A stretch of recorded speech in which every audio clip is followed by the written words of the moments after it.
and welcome to today's panel discussion on breaking barriers and building success. We're thrilled to have an incredible lineup of speakers who have not only carved their own unique paths but have also made a significant impact in their respective industries. Joining us today on the panel, we have Ms. Deepti Singh, founder of Diva Squad, a community dedicated to empowering women entrepreneurs. Second, we have Dr. Madhulika, a pediatric surgeon, pet nutritionist, and founder of Dr. Dog Mom and a mother of two, breaking new grounds in the pet food industry. Then we have Miss Neha, a mind coach and founder of Anara, women's empowerment retreats, where they focus extensively on women's holistic wellness. Finally, on the panel, we have Ms. Rudarksha, the visionary co founder of Brecker, a hyperlocal marketplace for gig workers and networking for freelancers. She's also a CBO of Anuvega Powertronics, manufacturing EVs. Throughout this discussion, we'll explore the journeys, the challenges they've faced, and the insights they've gained along the way, expecting an engaging conversation filled with valuable lessons, fresh perspectives, and practical takeaways. So, my first question, let's start into your journey, Deepti. So, how did you know that you wanted to start a women's community? How did you take that leap into entrepreneurship, especially with women in business? I saw a gap in the market where there is no such community dedicated to women on entrepreneurship. Digitally, there are many communities that are rolling out, for women. There are many platforms, that have been provided for women community, women entrepreneurship. But I want to go into the old school method where people make real connects. So this will be a challenging for me, initially, because the world is so much into digital marketing and community platforms that they do not want to, actually see. I mean, make real connects. So this is where I have decided to take these baby steps of building a community with each and every woman entrepreneur to give them that space where they can uh, talk, where they can feel each other, where they can get inspired with each other. So that is how where I got this idea of building a community. So, with that said, Neha, I have a question for you. So, you have founded something called Nara, and you are a mindset coach. So, how do you think sisterhood works here? Because as Deepti just pointed, she's working with women in business, and also there's a lot of toll which women take on their minds. There's a lot of toll which happens on their mental health. So, how do you think women can help each other grow holistically in this? Yeah. So I think one of the key things for growth or to be in business, especially for women, is to have the support of other women and to feel like you're understood, you're accepted, that you have a community that uplifts you and doesn't judge you for being who you are. True, true. Think about working moms who are guilted for prioritizing their careers, and if they don't really have that sisterhood who uplifts them, you give up on your dreams fairly easily, right? So sisterhood to me plays such a crucial role in you being able to follow your dreams, for you to be able to truly live a life that is rooted in your purpose. So, similar to what Deepti has said about starting a women's community, in the retreats that I run as well, it is a lot about sisterhood and coming together to support each other versus getting lost in comparison. Because a lot of times from a young age, we're conditioned to compare ourselves to other women, and we're also conditioned to pit ourselves against each other. The whole idea of if someone else does better than me, then I'm inferior, is very much embedded into us from a young age. So I think the idea is to break that pattern and to really show up for each other, because real women fix each other's crowns. And I think we've heard that saying. So for me, sisterhood is a very, very crucial element in the growth of women. Well said, Neha. Thank you very much for that, for saying that. That reminds me of Miss Madhulika. You're a doctor, a mother of two. You have multiple businesses of your own. Yeah. So how do you balance between your professional work and your personal baby time, your family time? What do you think is your core identity? So I don't believe there is a balance. There is nothing called a balance. You can't do this work-life balance according to me. You need to know what are you going to give your core hours to. I will decide every day what am I going to give my 60% of the time. Where am I going to give that 60% of the time? So I'm a surgeon by the morning. I'm a CEO by the afternoon. I'm a mother of two by the night, right? So I try to see which needs my immediate importance. It's like I'm not there to pick up my child from the play school, right? I should be able to deal with it. But then I'm there in the hospital at 9 o'clock, 10 o'clock to show up for the surgery of a baby who needs it.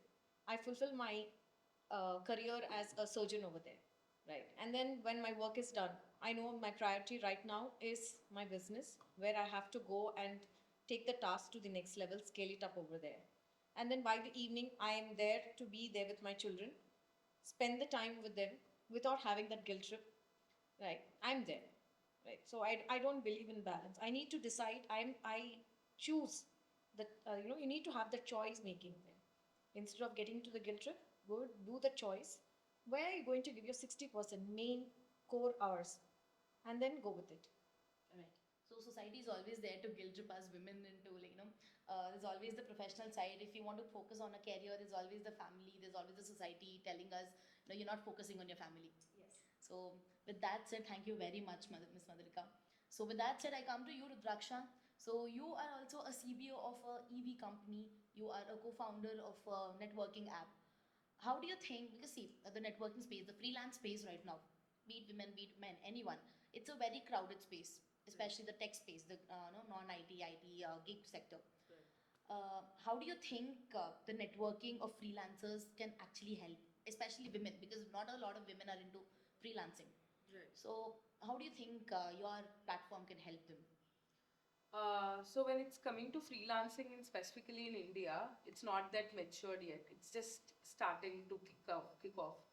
So coming to women specifically, personally, I worked with housewives previously. We wanted to work with them and get them into freelancing because they have a lot of skills and they want to put it to some use.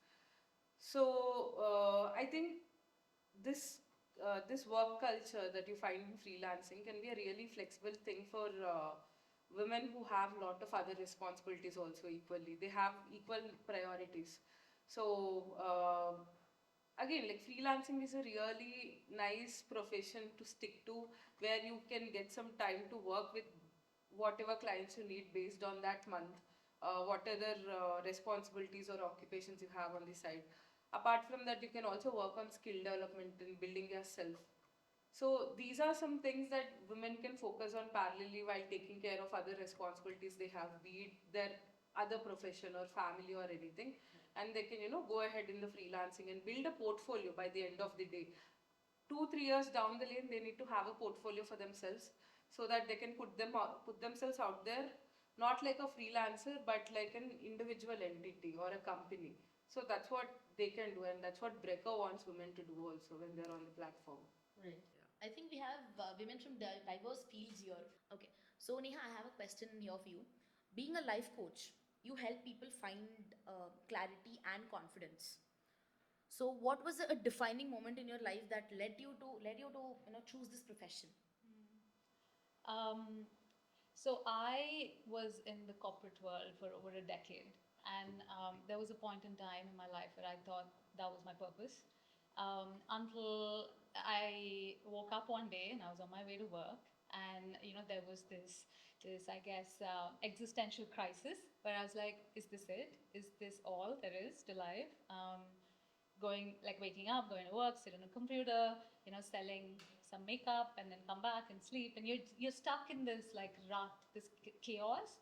Um, and that was, I think, one of my defining moments of waking up to want to do more with my life, to want to create something that is aligned, not just with my purpose, but my passion. What am I good at as well? Because purpose is a big word. So it's important to tie that in with what you're good at. What can you get paid for? What does the world need? If you're aware of the whole ikigai concept.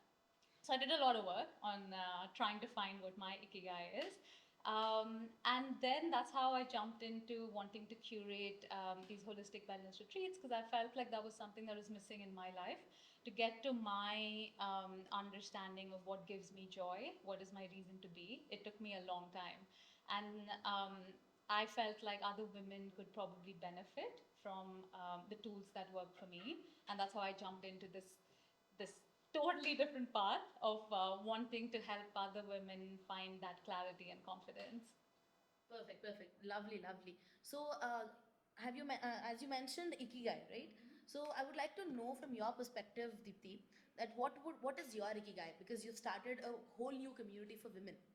So what was your ikigai, as on a personal basis? Okay, so it's almost same for all the women. Almost the story is almost same.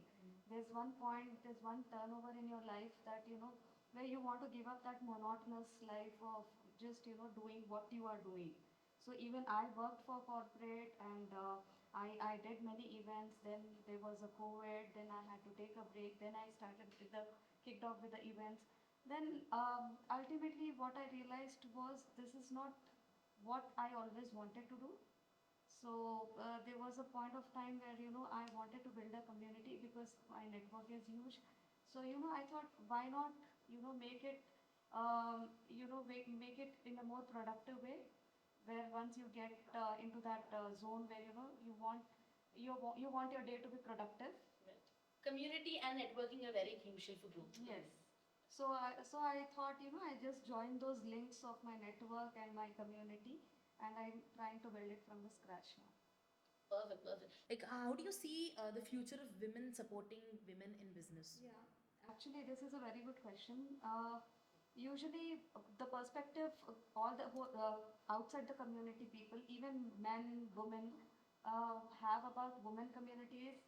They think that it is mostly catty, and they think that there's a lot of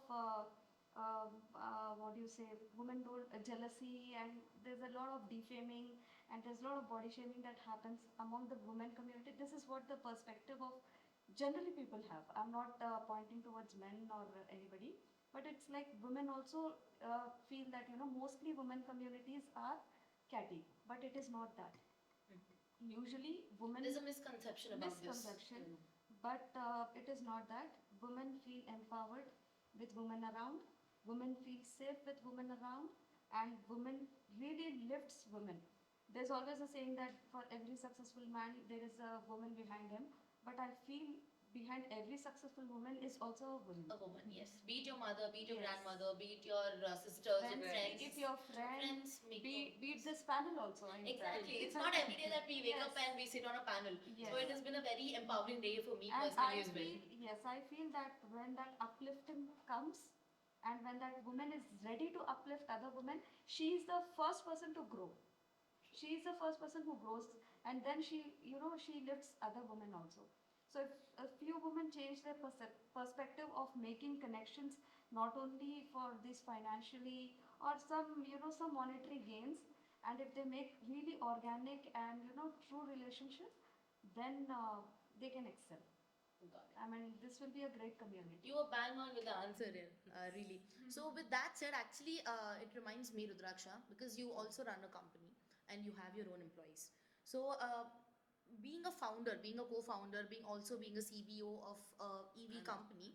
So, what do you think comes first, social responsibility or financial stability for any company? I mean, you'd obviously want to focus on how financially secure you are as a company. But right now, the time is such a way that you need to have that, social sense or that impact sense in you.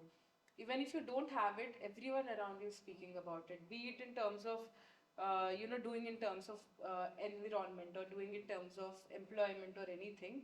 You need to have that basic sense in you because school going kids are having that honestly right now. So that is something you shouldn't miss on for your business growth. But apart from looking for your business growth also, I think you need to have it as one of your core value, because if finances or if you're putting some targets as your vision, you can't go very far. You can't be that brand or that change maker. So you need to have some vision that's bigger than your product. Then only you can improve your product to fit to the vision rather than fitting the market or fitting your vision to the product that you've just made. So it's very important for you to have that vision. Even though right now you're not in a situation where, I can't mend for myself only, what will I mend for others? If you're in that situation also, it's okay. Someday you'll come out of it where you need to think about that impact you need to make. So for me, it's about enabling others empower themselves. So I want to give them a tool or a platform where they can empower themselves. So that's impact for me. I mean, everyone should have one North Star impact, just like you have a North Star metric for your business. Exactly. Yeah. Lovely, lovely. With that said, like, do you think, especially given India's scenario, our nation scenario, do you think women have evolved so much in a way that that they can actually have an impact in decision making? Yeah, I mean, see, if you take India as a country, our root culture is in North you call it jugad, in South you call it ఏదైనా చేసి పైన కింద పడి చేయడం. All those hustle and bustle yeah, of it. the hustle thing. All those we learn from our mothers, sisters, because women in India has that in their DNA ki hustle, do it, make it. Even though you have like 10 By tasks, hook or crook. by hook or crook, even though you have 10 tasks, they'll grow 10 hands and they do it. I think all of us, I speak for all of us when we say this, by hook or crook, we get it done by the end of the day. Exactly. We balance professional, our careers, we balance our personal this Right. one. So now that you have, the society is becoming more open and open day by day. I think this is an amazing time for women, specifically in India, to just go out there and just shine. Like there's nothing The stopping. present environment is actually very welcoming for any woman Yes. in business. Very especially. comfortable. Even like government is also coming with so many schemes for you. You just have to get to know and try applying. There are 10 people trying to help every woman out there, getting you the fund you need, support you need, everything. Right. It's just you We're just have actually to come out. aggressively experiencing that shift Yes. to women in business to higher position, like the best, the biggest of the biggest positions. Yes. So that is something we Yeah. actually seeing in India right now. Madhulika, I have a question for you. So there are, because you run a lot of companies, you have like multiple businesses here, right? So I think you do know the importance of boundaries. We need to set a few boundaries professionally and even personally. And there's always the other people to guilt rid us to it. There's a guilt which says ki, okay, maybe I should be focusing more on this, maybe I should be focusing more on that. So when you know yourself properly, you also know where to set boundaries, right? So you're not a horrible person for that, to have that, have those boundaries and all that. So what would be your take, being a founder, how do you bring women up, or this is how you set your boundaries? How do you give your 2 cents on a woman asking, if a person asks you, how do I set boundaries in a workplace?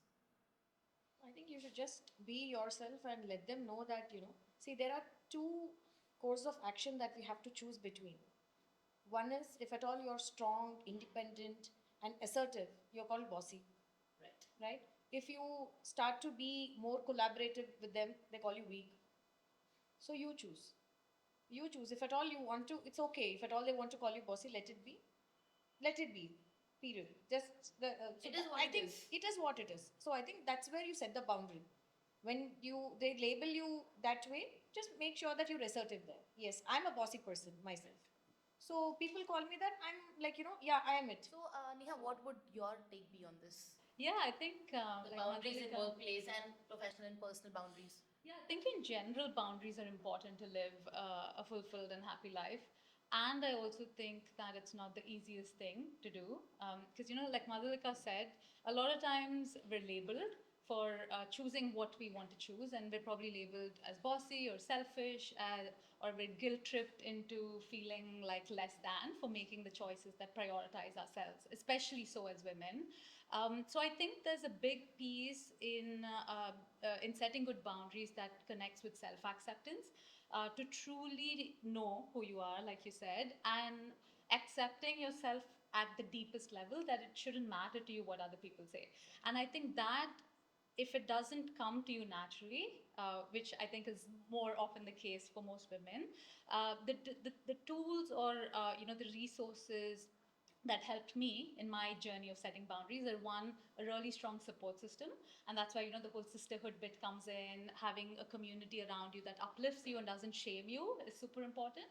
And the second tool that has really helped me is meditation, and truly connecting with your inner center, because I think that helps remind you that you're not a bad person, that prioritizing yourself is not a bad thing. Setting good boundaries is in fact healthy, because you can show up better for other people, and ultimately you show up as an authentic and real person, right? And that's what's most important. Unlike how we're conditioned. Yeah, exactly. So add to Exactly. this. So now I just said that, I'm bossy. Yes, I'm assertive always.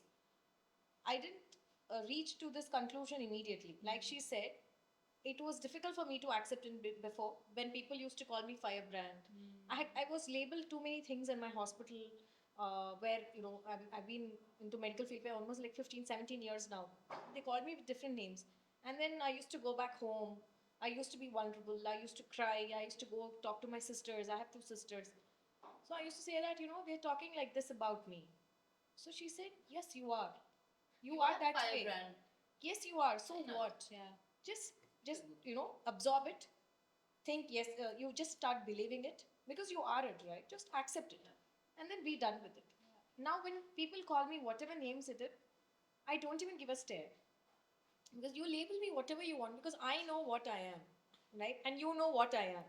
You're not going to cross my path ever again in that way because you know what is going to You happen. won't let them cross your path. Exactly. So, And we are the women who have closed the gap between thought and action. Right? So that is what I admire about all of you guys the most. Closing that gap between action and thought and action. We have actually taken those actionable steps, and we are here, running successful businesses. We are resilient. We're passionate about what we do. That is what has connected all of us women here. yeah. So thank you very much for saying that. I just wanted to add to the 2025 when we are speaking about so many of startups and so many things that the government is doing Right, for right. We can talk about so that. many of things, right? So this is all where a startup starts. How is it going to scale up? Because now that the bank has started, right?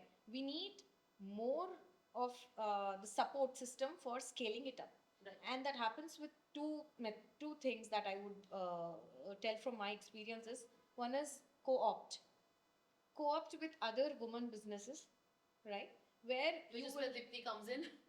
yeah. So co-opt with other business. Even Rudraksha comes over there. Yes, yes, definitely. So when you co-opt with other businesses, one, and second is form a tribe, form a community tribe where you actually like a sisterhood. Okay, we are not saying that men don't support us or they will not, but then it's high time we actually have a tribe of our own where women supports women and where we can actually look up to each other. See, Deepti Singh was, saying some time back that we actually can look up to them, right? We can actually have their shoulder to lean on whenever we want. We can definitely trust them, Yeah. right? So we need to build up that kind of a system, right? And the method is co-opting. Now, for example, I have a pet food brand and I make the treats and fresh food for dogs and all that.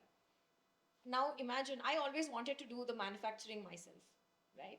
But then imagine being a surgeon, being a CEO of 2 3 companies and also taking care of my children. Now where my guilt is going to hit me. So that's when I thought, okay, let's pause the manufacturing, right? Let me give the recipes to a third party, again by somebody That's a from great business plan. yeah, I gave that to a third party where again a woman over there is involved who is actually doing my recipes, giving it to me. I'm cutting down my costs and I'm able to do more productivity also, right?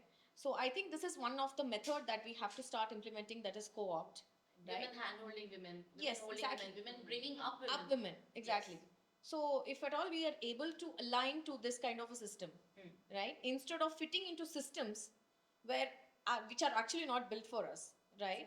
We should actually create a system where we can, where we have to not make a choice. It should not lead us to choose between this and Choose this. between this and this. Compromise. Yeah. Yes. So we We should want actually all of build up a it. I system want it there. all. Right. Yeah. So Why do I have to go back on something, cut back on something? I can have it all. you should have it You all. should. So the two things, empathy and consideration, are two non-negotiables in any workplace, right? Respect So- is another thing. Yes, and over there also they should not bias. There should be no bias, as in I'm also working equally like you, but then you're getting extra leaves, you're getting extra things. No, those are non-negotiables, Exactly. right? So I think we have to get into a system where that 2025 is changing so much. I think we should focus more on such kind of organizations and systems where they ask you what is your impact. Not on it should not be on the hours spent, right? It is about how much work you have done. Now, for example, me being a surgeon, if at all it's not about how much time I'm operating on the table. Is the baby alive? Is it a successful surgery? That's what counts. Right. So I think the organizations and the And you're bringing corporates. in new lives into this world, which Yeah. is actually a very noble thing to do. And thank you for reminding me. And I want to ask Deepti, what are a few non-negotiables you would think that a woman should implement being in the business? Okay.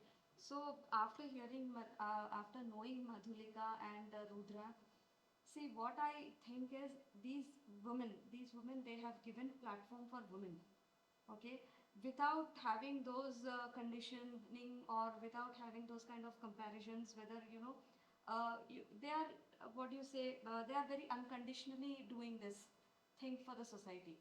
I think all the women should come up with this attitude, and and drop their jealousy attitude, or it is actually imbibed. I'm not trying to deny that, but women are imbibed with this jealousy attitude, and once they start seeing other women growing, there are few women, I would not There's deny always the on that. politics, there's always the Yes, jealousy. yes. Doesn't Always. matter if it's a It man, is if it's not a always woman. very good thing about women community, but there are few women who just to satisfy their ego or something, they don't let other women grow, nor do they want to contribute. So I think in this generation, in this era, they have to drop down, and they just have to keep all their baggages aside, and just focus on these organic things of or make these organic relationships, and offer, like Madhulika is already offered her manufacturing dream to another woman, and Rudra is already giving platforms to another woman, and I'm getting this network to build a community where more than me, other women will be rising, because they'll be showcasing their entrepreneurship, and Neha is helping them with mental wellness. So this thought process, this positive attitude will make us reach the sky is the limit.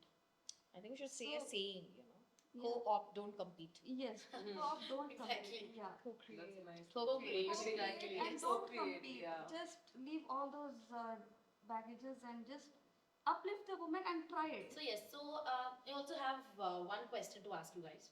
So anyone can take this question up, because all of you guys, I don't wanna, because every one of you is an entrepreneur here, and you have seen, you have come from the ground up. You have seen your fair amount of myths. You've busted myths, right? So you've busted myths. There are a lot of challenges. So what would you think is the myths which people think this is what a woman is? This is what Yes.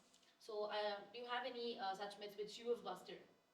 Yes, many of the opinion that I got when I started this community was, many were thinking that this is going to be a catty community, where lot of women under a roof, it's going to be chaotic, but it is not. It's not just kitty parties or It is anything not when kitty women party. come together. We are into 5 different clubs, where we have segregated as a wellness.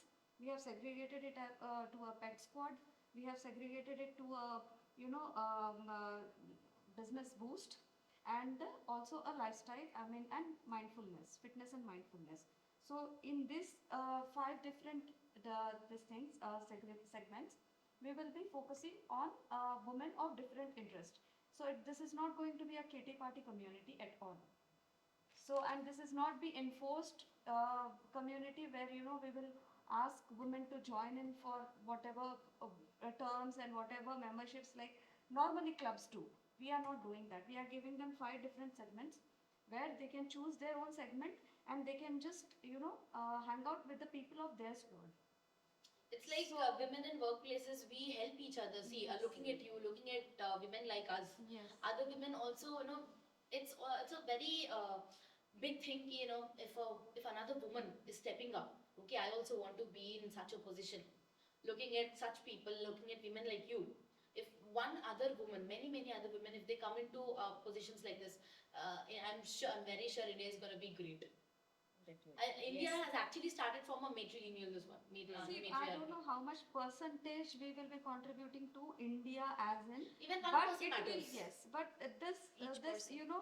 this point change will also matter, and this will be remembered by generations of at least us and our families, at least so I mean, when you Uh, look at the grassroots of a family, also a woman in the family, the family's decision itself depends on her opinion. Day to day life, you see in the house, if there's a mom, wife, or anyone, whatever they do, it gets percolated onto others, kids, husband, brothers, everyone. They But don't ask, unfortunately, it's accept not it, even but that, yeah, Rudarksha. behind it will go on. we are deviating think- from the question. Yeah, I think to come back to Okay, your it's a discussion. question, It's okay. The Let's myth- let it. one Yes. of the myths that I Yeah. think is busted in some ways, in my experience of being a woman in business or having interacted with other women in business, is people's misinterpretation of women are emotional decision makers, or that they're just soft or too empathetic. I do think that emotional intelligence and empathy play a really crucial role in taking great business decisions. And a lot of women that I have seen, in fact, balance that emotional intelligence with, logic or rationale really, really well. It's one of the biggest things that I've seen in terms of. That is one of the biggest skills I've seen in women in business, especially. I've seen a lot of women, coming up with their own companies and everything, right? So I've seen them strike the right kind of balance between emotional intelligence Yeah. and their logical sense. And also, like, many of them, like a myth that we're speaking about, many of them think that, they cannot work across the industries. Yeah. Now, if I am a doctor, I am including, okay, let me tell you, my family themselves are against me actually being into the business. They're like, you're a doctor, you're a pediatric surgeon, what the hell are you doing outside? Right. You're working in a government hospital, you're trying to help poor children, doing your surgeries and all that. Why the hell are you into business? Right? But then, see, that's where I think I love learning. I love learning. I love to get into different kinds and of industries and experience all that different kind of crowd that we are into. So being a surgeon and being making treats for the dogs in the machine that I have. Also being a health consultant and a strategist consultant for the healthcare innovation I'm sure business you that have we like have. vast experience in various So industries. nobody can brand us anymore. If at all anybody's branding, please send them to me. I will make sure that they will know how we can actually manage our time and make sure that all of them are given equal importance. Right. And we can be the best at it too. Right. I think Rudraksha, because you're with EV and also with a freelancing platform. Right. So what are the myths you would like to bust? First, one myth is. Being a young entrepreneur, that is. Right. So it's one myth, it's for everyone, but majorly it falls a huge toll on, takes a huge toll on women. It's that, you should have it all figured out by the time you're like 27, max 28. By that time, you should figure out your family, you should figure out yourself, your behavior. If you are. Nobody if you has want it to figured be- out. Yeah. Be it a 50-year-old woman, Exactly. be it a 70-year-old. Nobody But has it figured that's out. what the society sort of expects from you, and you sort of beat yourself also. That I Correct. need to have it all figured out. My relationship, my husband, my family, my business. So that's a huge myth that's out there.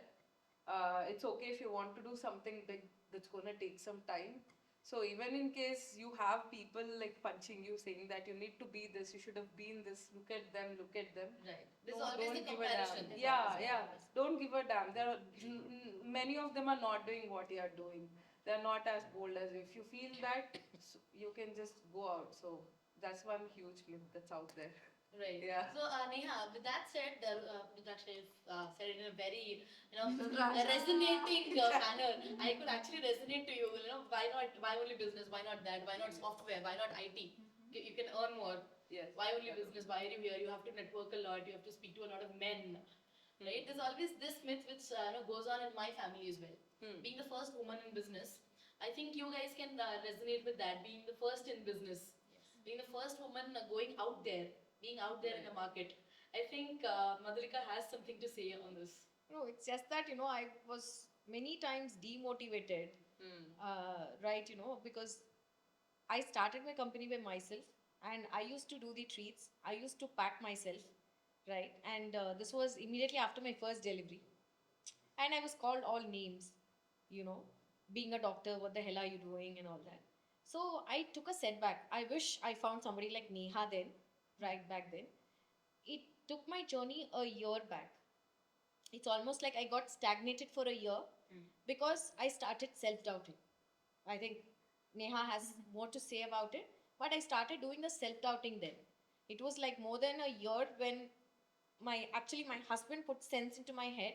What the hell are you doing? Why are you even self doubting when you actually have diplomas in it? You're too good at it, and just because your family told you something, you actually doubted, and I stopped the growth of my company for a year. Right? I think that kicked me when all this topic was going on, and then thank God I realized that, and I came back with a bang, and I started getting it from treats to my other fresh food business also. And you bring now. up other women as well along with you. Yes, I See, think that's what I say. No, health and well-being play a really big role in entrepreneurship. Now, that is very important to strike that balance. I think Neha here has a extensive experience when it comes to. I mean, I think the points that Madhulika touched on, which is self doubt, or in other words, imposter syndrome. I think women feel it a lot more, just in general than men. And it shows up in different ways, right? Like for you, it showed up in this negative self talk and giving up on your dream, before you could actually go ahead and try it out. For me, it shows up also a lot in self doubt or in perfectionism. A lot of times I feel like I need to have every single detail ready before actually going and trying The it. perfectionist attitude in us. Yeah. Yes. Yeah, but the most important thing I feel is, how do you actually manage it? I think that inner critic in you doesn't ever stop. It's only about managing it, and how do you not give in to that inner critic and still take a baby step forward. You need to keep taking action, keeping and keep yourself moving forward to then, at some point, Trusting the process. yeah, at some point building so much self trust that you know that you're here to create something big and magical and transformational, right? So that self doubt, I think, is one of the biggest challenges of entrepreneurship, because the That's a path bottleneck in for us Yes. women in business. yeah, because the path is not linear, right? The path is like super up and down, up and down. Very noodly. Yeah, and you need to, again, you need to kind of build practices to So, overcome it. guys, I have one question for you all. So, from your point of view, what would be one piece of advice? What would it, only one piece of advice, like a one-liner, you would give to your younger self and to a young budding entrepreneur? I would want to start with the most experienced person here, Ms. Deepti. So, what would be your advice? Stop social media, Okay. stop comparing yourself. I mean, and just go with the go with the real connects. Hmm. Speaking of real connects, Neha, I have a question for you. There's a lot of networking which we can do, right, for our business. There's a lot of business which happens via word of mouth. So, how do you think women are in the networking?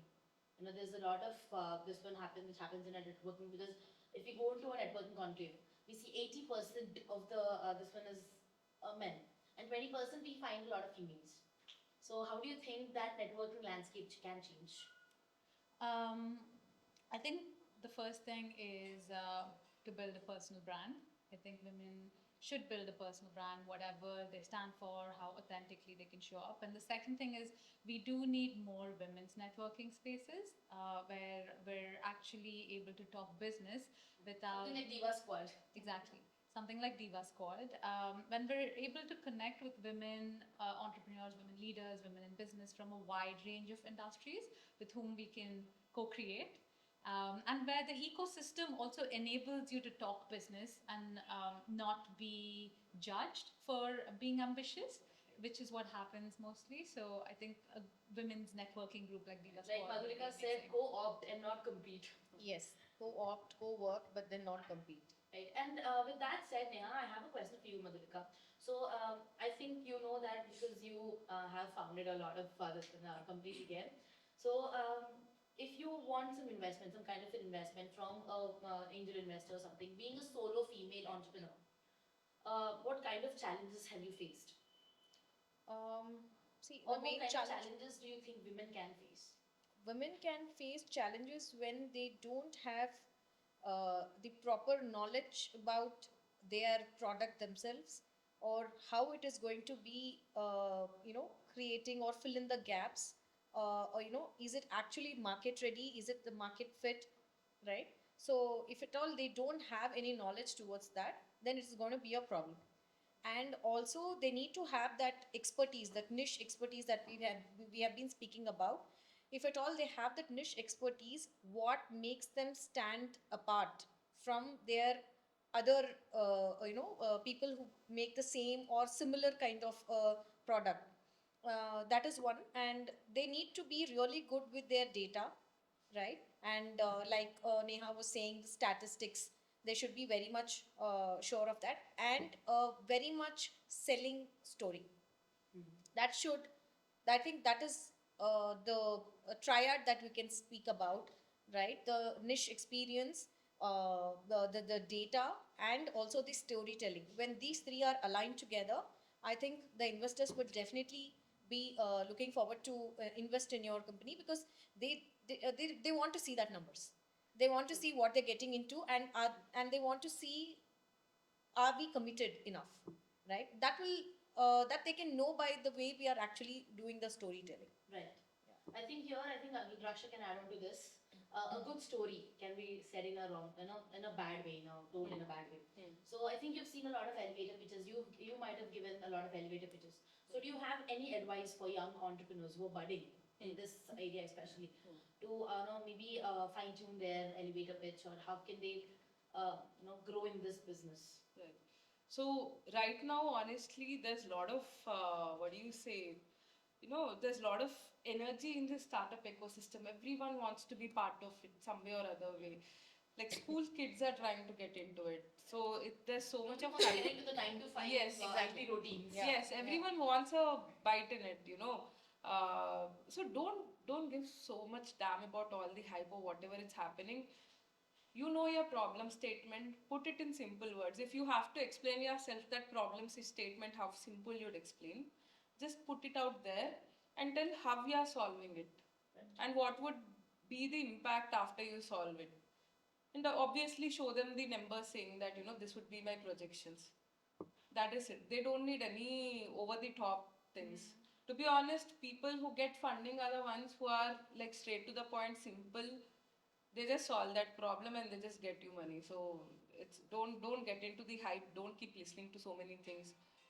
Be very simple. That is the takeaway that I can give. So It's I like, have, sorry, yeah. I just want to add, it's like what they say, right? A good elevator pitch is something you can explain either to your grandmom or to a 5-year-old.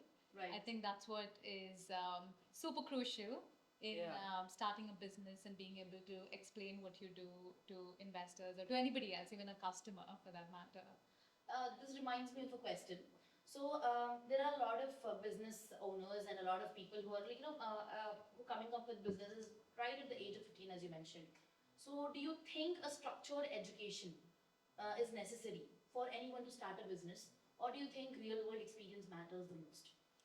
I mean, you need to have that basic education because I myself haven't done MBA, but when I started learning those concepts, it made my work so easy, and I could automate my work in a very efficient way. So definitely the knowledge you need to The have is balance should must. be there. Yeah, it's always about learning. If you're a doctor, you keep on learning. Similarly, if you're an entrepreneur, you need to keep on learning. It's the fun part of being Learning is a entrepreneur. constant here. Exactly. So that's the fun part you're trying to deal with. You're learning about something that you're really passionate about. That's what is entrepreneurship. So you need to learn, and at the same time, you need to be just present in the market rather than losing yourself in the hype of what others are saying. Right. Be present with your customers, be present with your market.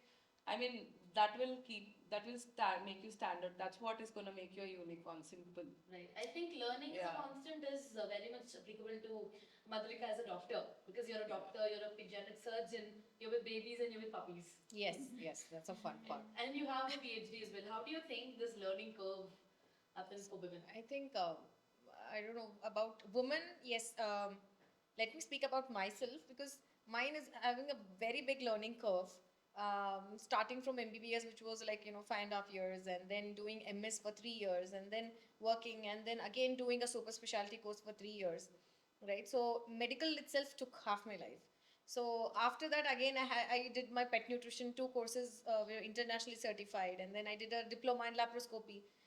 It never ends, and success comes to people who never stop learning, right? I think I believe in that. So I'm somebody who has that thirst for knowledge. I want to learn carpentry. My husband still amazes with the fact that I actually want to learn.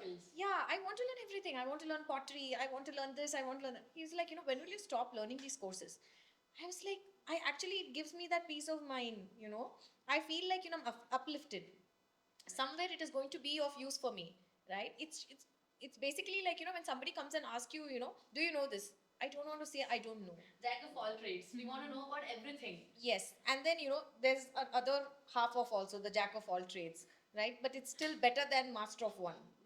Master of none. Master of yeah, it's actually better than master of none. Exactly. And I think with business, sorry, Yeah. cut you off. And I think with business, like Rudarksha said, it's definitely a balance. So for me, I went to a business school, one of the the biggest business schools. But when you jump into actually doing things, when you become an entrepreneur, it's a completely different story. So I think learning is important, but you also need to think about how do you want to learn. Because just a lot of times people don't get into business because they think they don't have that formal education, and I don't think it's necessary per se, because the education you get by even an internship, by doing, by experiencing, is far greater and richer than sitting in a classroom and passing an exam. Very true, very true. The real world experience matters a lot. And what I feel is once you have a vision, the learning becomes your enjoyment. I mean, you will enjoy that learning. So rather than just taking it as a course or something, you should have a vision first, then start the learning, then the learning will be a smooth cakewalk. And Like this Neha is what said, I want to accomplish. real Yeah, life yeah, learning, destination is already fixed. real life Yes, learning is always better than the bookish learning, is what I would go with what Neha said with that. Yes, definitely. So, with that, I think I have one last question to all you women. Should failure be celebrated or avoided at all costs? Because I think you guys have seen your fair share of failures as well in your life, in your business, personal life, professional life. So, this one question is something which is very close to my heart. Should failure be celebrated, or no, this is a stepping stone? Should it be considered that way, or should it be avoided at all costs? You can never avoid failure. I mean, no, there is. I mean, Yeah. coming from a point of a business person and all, you can never, and even a surgeon that way. I can, when I operate on 100 children, I can't save all the 100 children, right? So failure is definitely there. But I think more than all that, what you're learning from that is what matters, right? Making sure that that doesn't repeat is what I think we should the takeaway point should be that. Right. And A lot of people go with, okay, let's just go with a lot of strategic planning. Let's plan properly to minimize the risks rather than having a failure. Let's be a professional. they'll still steward. fail. They'll still fail.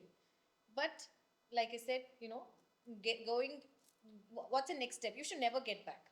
There should be no setback. Yes. That failure should not be a setback for you. can And take a pause but not stop. exactly, you should this time make it even more better. Let it be even more better. We all know the KFC guy's story, right? The owner of Kentucky Fried Chicken, when he actually started the business. He went and he door went- to door. Yeah, and then when did he actually succeed at age of 60 plus, right? That's when the KFC became a brand and all that. He never stopped. So I think right from all the big entrepreneurs and all that, everyone has seen their share of failure, right? I think we all have learned from that. I'm sure we all have our own stories to tell about how failure has made us the person we are. I'm sure telling this is so easy, but when we had to actually go through that failure phase, we actually feel that, are we even the right boat? We're in the lowest of lows. Lowest of lows, There's no and one around us. That's when a community like imagine, women yes, actually back if us at up. all we have a community like Diva Squad and Rudraksha's breakup, yeah. So if at all something like that is there, who can actually immediately uplift, we will not have that gap. Right. At least it will be shortened. A person like Neha and your women's retreats, entrepreneur retreats, It will be they a actually fantastic help a lot. idea. It will be a fantastic Yeah, idea. I think the thing about failure though is this fear of failure again is so big Fear of in rejection most. and fear of failure. Yeah, because it's tied into fear of judgment of who do we tie our, like, how do we see ourselves and what our identity becomes when we fail, right? Because from a very young age, we're conditioned to be number one in class or pass that exam with flying colors. And suddenly, you grow up and you start a business and you're like, And I'm to earn failing. money, you know, have to yeah, adapt, like you why have to am I live not life. able to? Yeah, why am I not able to figure this out? Right, I'm constantly failing. So I think it's a really huge mindset shift for a lot of people to look at failure as your greatest teacher and to fail fast and to fail forward. Because that's the biggest thing that's needed Nobody in teaches you to entrepreneurship. not take this forward. Like, no, Yeah. this is how you Yeah. handle failure. But it's Yeah. wonderfully said.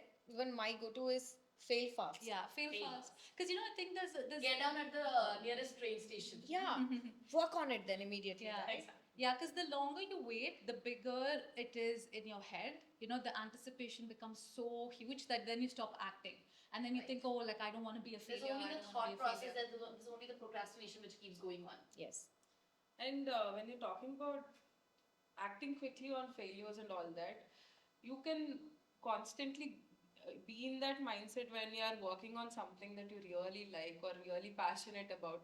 If you're not interested in doing that and just for the sake of the society you're doing it, or else if whatever you're doing, for example, you're into makeup,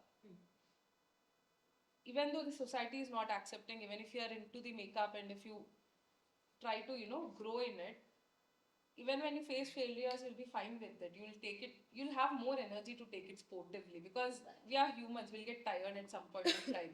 So I Human feel, nature to fail. yeah, so choosing Even our that mothers and grandmothers are living life for the first time. exactly, so you have to choose that right subject where you're fine with facing that failure. You can get up, dust off, and you can go ahead. You should be Go in on that with life. yeah. Right. So that brings us to the end of the panel discussion with you lovely ladies. And again, I'm gonna repeat this again.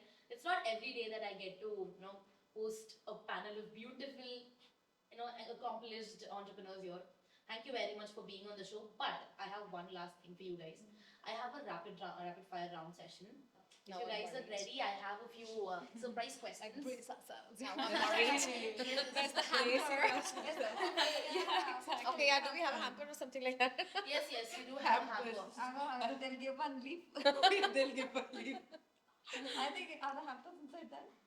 You want a hamper? Yeah, that's the With the bath and body bird flu works. hit bird. Bird flu hit call.